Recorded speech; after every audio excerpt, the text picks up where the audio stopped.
I just want to buttress the last point that you made. That is Nigeria for you, and about the electricity. That it will get to a point in a very, very short period of time when people see light for one day, they will say, our light is improving now. Everything is getting better. That's what they did. That's what they did with your Naira. You know, that's what they did with every sector of the economy. They took it from 500, 600 Naira to almost 2,000, 1,700. Now, because it's floating at 1,300, 1,000, people are now, the Naira is now good. Now, everything is working now. They took your petrol from 150, 200 Naira, thereabout. They took petrol to 1,001, 1,002. Petrol started coming down to 800, 850. They are celebrating that petrol is now. You see the mentality? The same thing. And they sat down. This one, I'm not discounting it. I believe that is the plan. This electricity thing, they will hold Nigeria in the jugular right now, to a point where when you now see the electricity 1 hour a day, 3 hours a day, you will be celebrating. Some people will even be clapping and supporting them. That is the trend. That is where they are taking Nigeria to. People have been bastardized, in fact, mentally destroyed, that they cannot think as normal human beings. On this electricity matter, that is where it's going. Nigeria, in some areas, Nigerians will see electricity for 2 days in a week, and they will be throwing parties. They will be jubilating that things are now getting better. Because light that you have not seen, you have not been seeing for a whole week, 2 weeks. Maybe you see it 1 hour in a day. By the time they start giving you 5 hours in a day, or they even give you 2 times in a week, man, you are fine. You are okay. That is the mentality of Nigeria now. Their brain has been completely destroyed. I don't know how they think in that country. So I just want to say that one is not even an assumption. You know, you use what has happened in the past to predict the future and to predict it accurately based on what has happened in the past. And using that, I think that analysis is just on the spot. That is what is going to happen. I just want to say that. Thank you. Thank you, Mr. Jonathan. That's what we say, so I really don't know what to say anymore. Mr. Go ahead, sir. Yes, I'm here. You know, to be honest, Mr. Jonathan, with the rate of situation right now, the way we are going, I don't know if you watched the video of how Burkina Faso are tackling the insecurity in their country right now by Traore. Now, it's obvious that our government don't want to tackle this banditry. And if you also check it, I'm now beginning to see that the bandits, or rather the terrorists, don't fight our government. So it looks like there's some kind of agreement, understanding between themselves. They are not fighting the government. For example, now the terrorists are not coming out now to say, for example, oh, if APC refuse to leave power, this is what will happen in Nigeria. You've never heard them saying anything like that. So what they are doing is something else. And Nigerians are silent over this whole thing.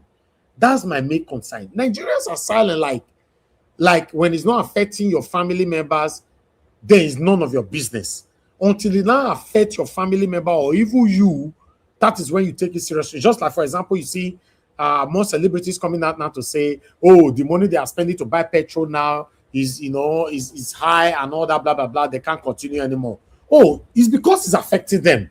Now, they are speaking. Why are we like this?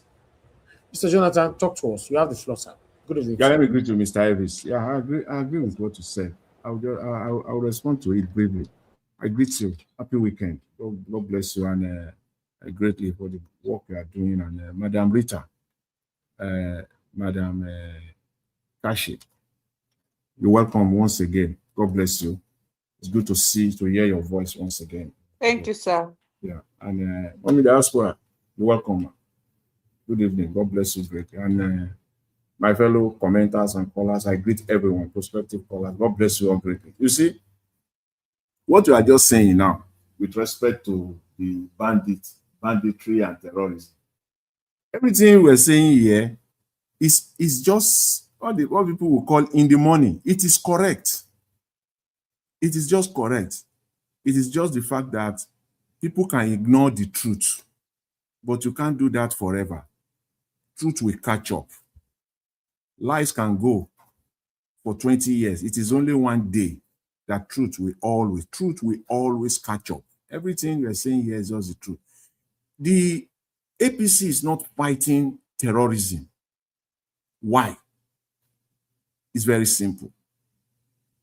Insecurity and banditry brought APC to power. And it is only insecurity and banditry that will sustain them in power. So you cannot take what will continue to sustain you in power and take it away. It is insecurity that brought them in.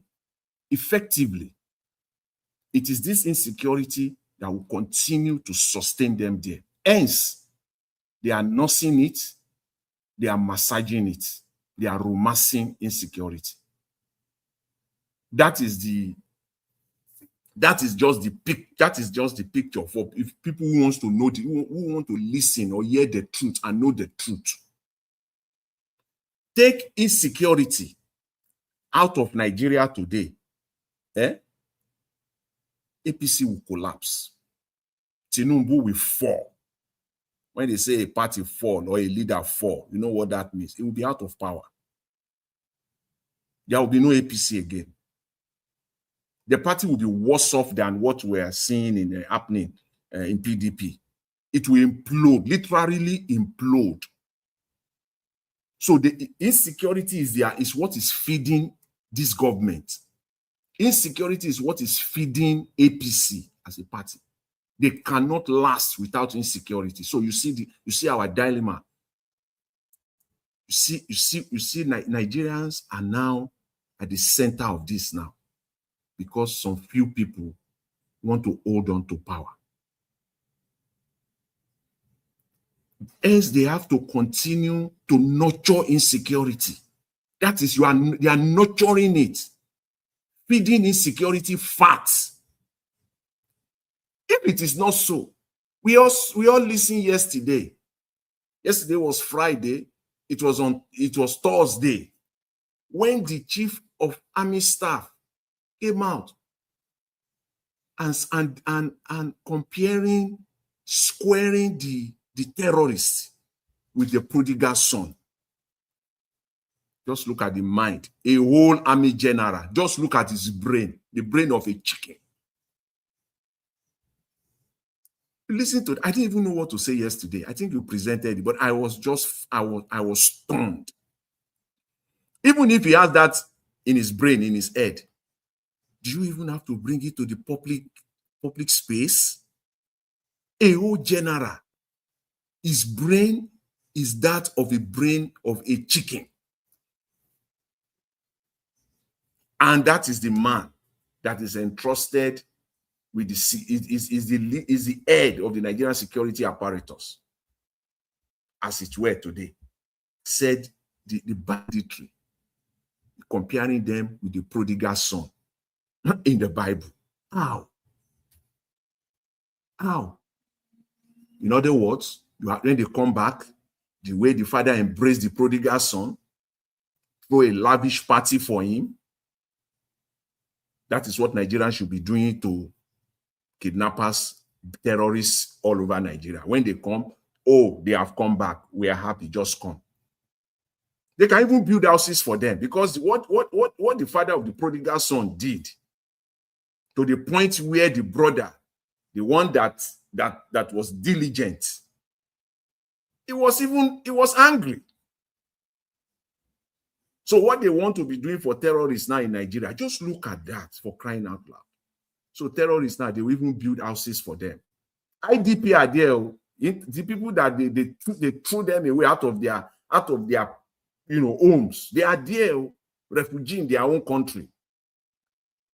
It is terrorists. They can to even build houses for these people has become a war. Rebuild their communities, their villages, give them a decent home. It has become a war. with ongoing war between the people who are spearheading it, who want to build these houses, and the government of this state, because they still want to party. They don't want it.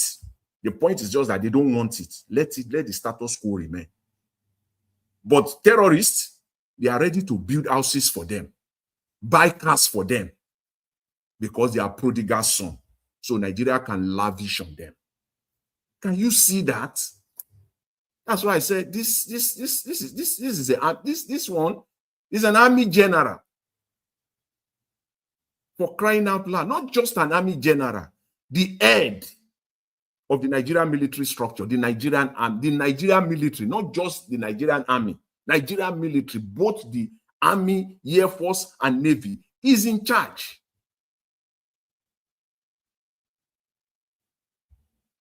And look at him. So we're in deep, deep trouble in that country. APC is not ready. I took time because just for me to get information, it was like with pain. Like I took time to watch the APC convention. But I had to, because that's the only, because you got to understand these people. It would normally something that you want to delete it, you don't even want to hear. But at this time, I tried.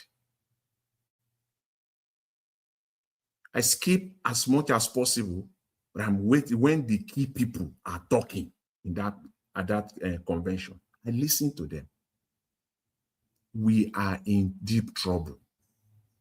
No emphasis on security or insecurity at all in Nigeria. Nothing. Throughout that, their jamboree that they threw at Eagle Square yesterday in Abuja.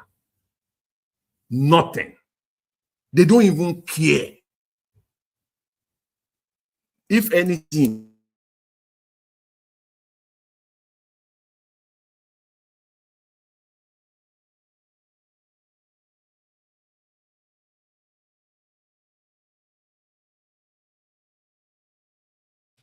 Mr. Jonathan, are you there? Mr. Jonathan, how do you manage to always mute yourself? You'll be talking and you are not out there. This happens all the time. Sorry about that. So I was just saying before that they care less about the issue of insecurity in Nigeria. What a platform for them. Your national convention. That would be the highest platform for Mr. Tinubu in a normal setting. For Nigerians, for me, I'm not a supporter of Tinubu administration. I am totally against the administration, the policies. But even me, to sit down and watch their national convention for about an hour, 25 minutes of my time. That tells you that is and there are many, many millions of Nigerians like that. Well, that is the platform. That is where you are, so that somebody like me can listen to you. Because I never listened to Mr. Tinubu, but that was the opportunity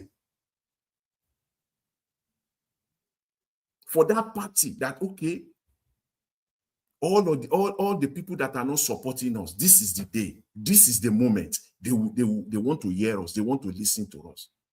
Guess what? They missed the opportunity. They messed it up. Nothing on insecurity in Nigeria. They've taken Nigerians for granted.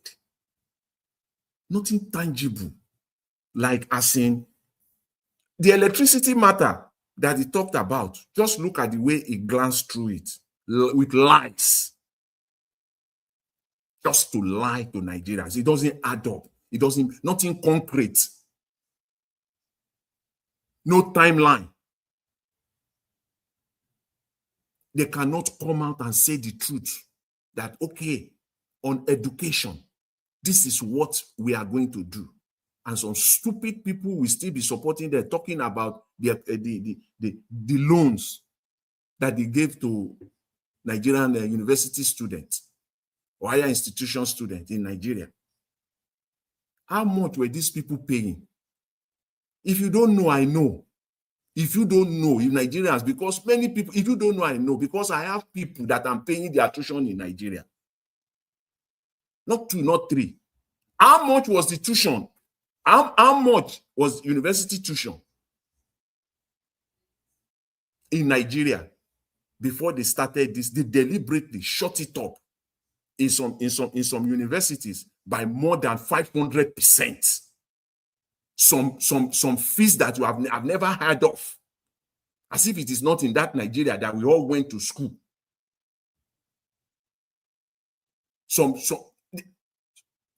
Tuition, the list now, tuitions are as high as over 500,000, 350,000.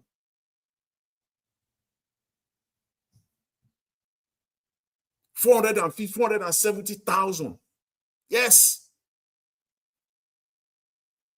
People that are paying 66,000 naira. 66,000 naira for the tuition before. 66,000. Highest when you combine everything, all the fees and everything, before it came up with this crooked loan policy, it's not up to 100,000 naira.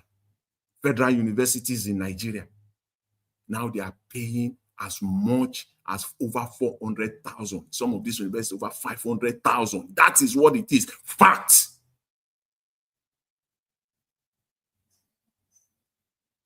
And then you now say you are giving. Who is fooling who? Who is fooling who? Yeah, I know what.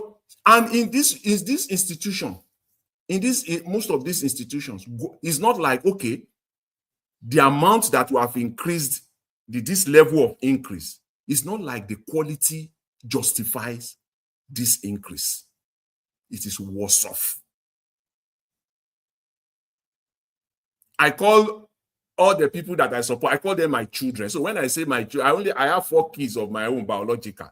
But when I'm talking, people will think, but you only have 4 kids. But sometimes I refer, it's more than, But when I'm talking, we think that maybe I have 20, maybe I'm like Atiku, 27. Father Abraham. No, it's not like that. But I consider they are all my children. Sometimes I will mandate them when they enter class, send me the picture, send me the video. I cry. They will be sweating inside the auditorium. They will be sweating. About 400 students taking lectures. As at last month, I pity them. Federal universities in Nigeria. Many of us, we visit Nigeria from time to time. Please, whenever you visit Nigeria, take time to go to these universities, just like you are a tourist. Or that's just how it is. Just do it like as if you are a tourist. Just go there. Wear your shirt, wear your slippers, with your glasses and your camera. Just go there, just as a tourist. You will allow you will float. You will flow all over the place. I'm telling you, because all these Agbado people, before you say Jack Robinson, they will be talking about Nelfon, the educational loan. It is total rubbish. It's completely rubbish. It is part of the money that they are stealing. Because it's not, first of all, you increase it. It's not like the quality has improved. Students will pack themselves like sardine. Class, the auditorium now, the lecture rooms in university. We stairs. You see those ones that have stairs, the stair that you will climb. You have, where you have stairs. Back then, when we are backbenchers, we will climb to the last lap of the auditorium, go and sit there. See, you will see them, they will pack like sardine. No space. All of them will squeeze together. Say, what is going on here?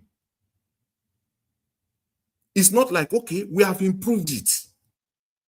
Quality has improved. Can you imagine when back then, 20, 30 years ago in Nigeria, all this, we will call it handout. They are still doing it in Nigeria till today. till today. Apart from that 450,000, 460, 530,000 that you pay, these students still pay for handout here and there. Educational loan, my foot. I'm talking as a parent that is in it. So if all these they are agbados that comes to talk rubbish, they come here to talk rubbish that the Tinubu is doing nothing, absolutely nothing. In fact, it's worse because the schools, this loan that they are giving them, all these schools right now, the quality is just getting, is getting lower and lower each and every year. Go there now. It's not like, okay, our universities, we are now giving them loans. The universities are now getting better. The quality has improved. You go there, you will see quality auditoriums, using, the lecturers. Those lecturers say, I don't even understand these people in Nigeria. Still teaching like 1980, 1985. Mr. Jonathan, you see what you're talking about how, what you've seen, how people are being lectured, even the lecturers themselves. You and I know that, as a lecturer, you're supposed to do is a continuous research. They continually have to do research, improvement, with whatever it is that they are teaching. And this costs money. This costs money. I remember those days, maybe in my father's time, universities actually even this funding for lecturers for improvement. There is no funding. Yes. Everybody's at the mercy of themselves. If you want to improve by taking sabbatical leave, I mean, that's what they have in sabbatical leaves. You see some of them, they go 2-3 years. They are going on research. It's being paid. Even if it's not full payment, at least some part of the payment is paid by the federal government. But these things it doesn't exist anymore. And even if they exist, it's by connections. And maybe you will struggle tooth and nail to even get that approval. So what do you expect? Many of them now, they depend on online knowledge, like even the lecturers. Maybe they want to go to a university and find out about the course, but they're not getting the in-depth. So what do you think they would give to the children? You cannot give what you don't have. You can't give what you don't have. Coming from the lecturers themselves, I would say it's partly their fault, and on the other part, it's really not their fault. And that's why you see private universities, their school fees is extremely ridiculously high, because that private one, and the quality is still not there. It's still not there. That private one in Nigeria now, the minimum for one session, and if you go through any of your children or your ward is in any private, the minimum now, at least per session, is 1.5 million. That is the cheapest. That, depending on the course. I'm always very conservative. It's more than it's more than that. 1.5 million. You should have at least 1.5 million. And the quality is not top notch. It's not there. It's not compared to the federal universities. It's not. So when Mr. Tinubu was talking and all his rats were talking yesterday, they did nothing on, okay, this is the quality, this is the educational system of Nigeria. This is what we have done. This is where we're taking it to. All of our teaching hospitals, this is what we have done. I'm talking of university teaching hospitals now, not even general hospitals. University teaching, because that is the height of your medical system. If you don't get that right, forget it. Before we even talk of primary health care, yes, that one is there. That is what produces medical practitioners, the university teaching hospitals. Oh, goodness me. You don't want to go there. You don't want to go there. Go to University of Ibadan now. Go to the University of Ibadan Teaching Hospital now. Goodness me. It's like I don't know what to call it. Go to University of Ilorin Teaching Hospital. It's like they are living like they are not human beings. Like they are not human beings. No light. They will not give them light. Many students have to go and rent outside. They have to rent outside, paying as much as 300,000 per year for 2-3 people to share. Because the outside is way better than that university campus. So, and before they give you that one, you have to bribe. You have to bribe before they give you room, before you can get room. The room where the thing that is where the quality is like you are like dogs, like animals, and you still have to bribe. You still have to bribe some people so that they can get you a room there in your university teaching hospital hostels. Can you imagine? And then they are talking, these Agbado people will be talking about, and our media. Oh, anyway, the time will come. We have to be these things. You know, the one thing that Nigerian government understand very well and that they are afraid of is when you expose them, when you really expose them. And that is where our media has failed and they continue to fail us. When you expose, no, they don't like it at all.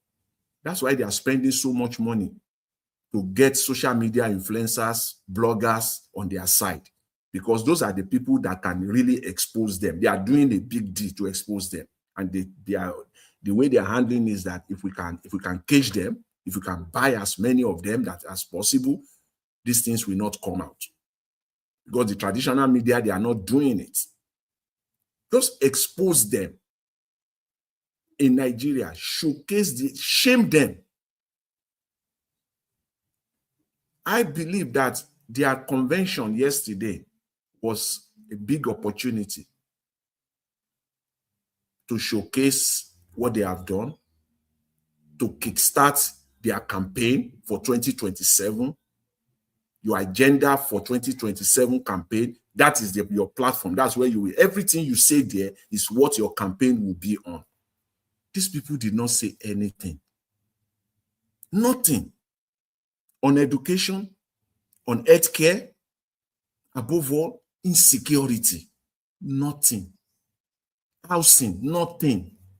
The IDP, those internally displaced people across Nigeria, nothing. So what is this now? What is this about? What is this about? I don't understand. Because man, God will help us in Nigeria. But what the bottom line, I know Madam Kashi asked a very important question. I believe Madam Rita has thrown that question out. That question always comes from when you are totally frustrated. You just see that what is it that could be done now? What is it? That was our question. What can we do now? And my answer to that is that, see, it's on the Nigerian people for 2027. Because we all know that Nigeria is not normal, so we can't handle it the normal way. It's not just the traditional normal way that it will be. No, it can't be. It will be delusional to think that you will handle Nigeria problem the same way. No, it's not.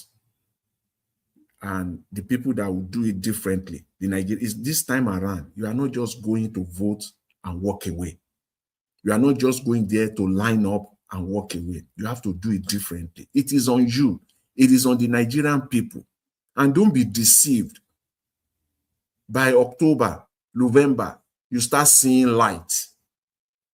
You start seeing light consistently, a little bit more than what you are seeing now. Don't come out. Anybody that will do that come November, October, I'm predicting, I'm preempting APC and Tinubu government that's what they will do. So it's not going to be news to me. I'm saying it now. I'm saying it.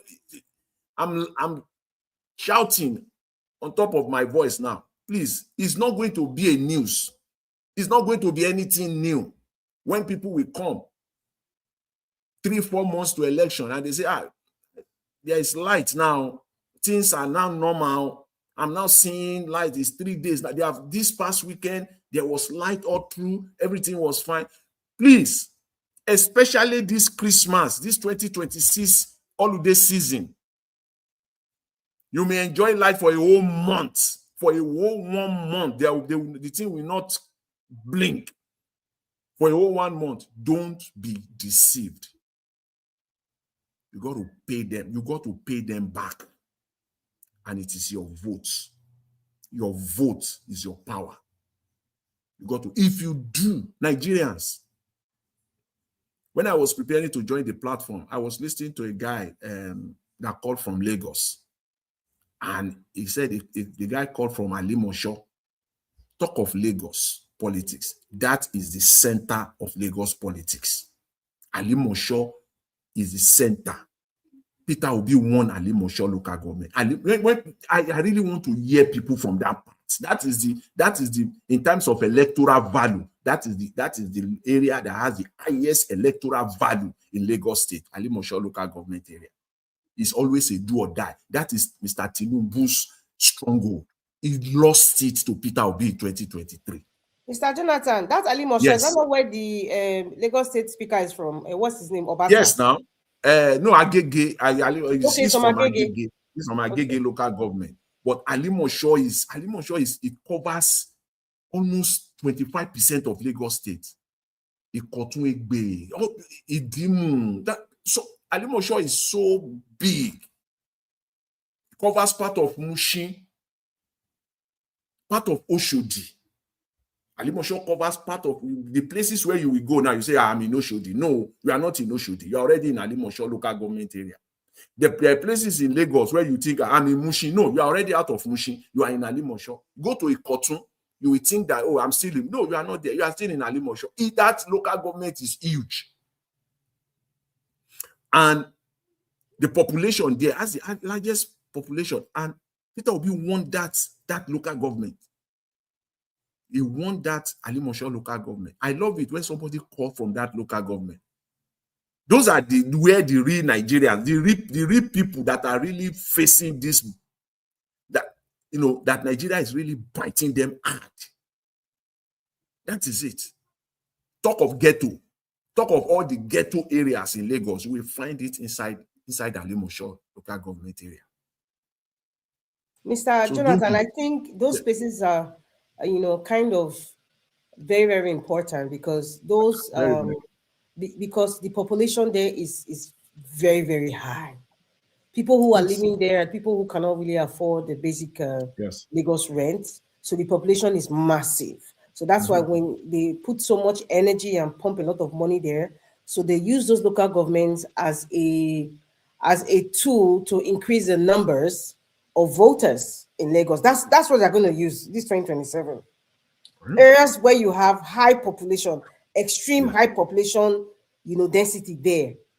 Those are the places that they would use to increase the number of electorates, as in the one that they will write on the piece of paper. If it's 100, they can write 10,000 because everybody knows that area, the population is extremely high. So that's why those are like key areas. In every political, anybody who understands the dynamics of politics, they don't look at, okay, what happened in 2023? See, I don't know if the obedience or UNICEF Tanko is actually looking at these things. Get the data. Everybody right now, let's say in Edo State now, you now look at different local governments. You now look at the number of people who have registered there. You look at the population there. Even if the numbers are not accurate per se, that is what they're going to use now, to know where they're going to focus more and twist the numbers. If you are saying Alimosho is really big, important key local government, trust me, the likes of MC Oluomo, that's where they'll focus on. Even if he has his own constituency, even if Obasa is different, but everybody say, if that place, if you can get 1 million voters from 1 million people for sure that are voting there, they can inflate it to 2 million people that voted there, because they know that place those are key local governments, key areas. The same thing that happens in Kano, in Kaduna, in Sokoto. They know that they know the local government area where to pinpoint, and that is what the man from Borderlands people are actually going to use. They are going to use that leverage. So I don't know how Yunus Atanko and his team have gone in doing that. I'm just saying, I mean, these optics, I'm just saying it, but in reality, at the end of the day, INEC, by the electoral law, section 50, it states that they have right to, determine what electoral process, and then, of course, they have influence in the administrative, keyword, administrative processes during the election. Okay, so so we can look at that. I'm very happy you mentioned Ali Mosho local government. So those are the kinds of, I don't know why they don't bring people like you, Mr. June. I don't know. I just don't get it. Maybe there are other people like that. I don't know. I'm not aware. But like, these are the things that we should look at. The argument now that on the Obi side, on Mr. Peter Obi side, the only argument that they have that is kind of that they are using to, people like us, many Nigerians like us that are looking things and talking about what is going on in Nigeria and what needs to be done. They have one thing now they are using to kind of check us, to checkmate us, and that is the fact that Peter Obi has not emerged as a presidential candidate. That is the process. He has not emerged. That which is when he emerged as a presidential candidate of the ADC, then they will move, because this point that you raise now, that the likes of Yunusa is not doing enough, and when you talk about it, they will say there's no need because Obi has not really emerged. But see, Mr. Jonathan, in reality, I'm sorry, Mr. Odu, I know that you are there. You will speak. In reality, the way things are right now, I don't expect the likes of Yunusa and people who are supporting Peter Obi to actually come out and say, okay, this is our plan, what they really want to. I don't expect them to do that. However, we should see a little bit of pizzazz, a little bit of like something it's really on the works. We're not going to wait until Peter Obi is being selected. We're not going to wait that. Okay, what if Peter Obi is not selected? What's going to happen? Have anybody been able to answer that question? Yeah, the thing is that, see, Madam Rita, if Peter it doesn't mean I don't have confidence that will be picked, but what if? If Peter Obi does not emerge as a candidate of the ADC, the whole thing crumbles. Period. That's it.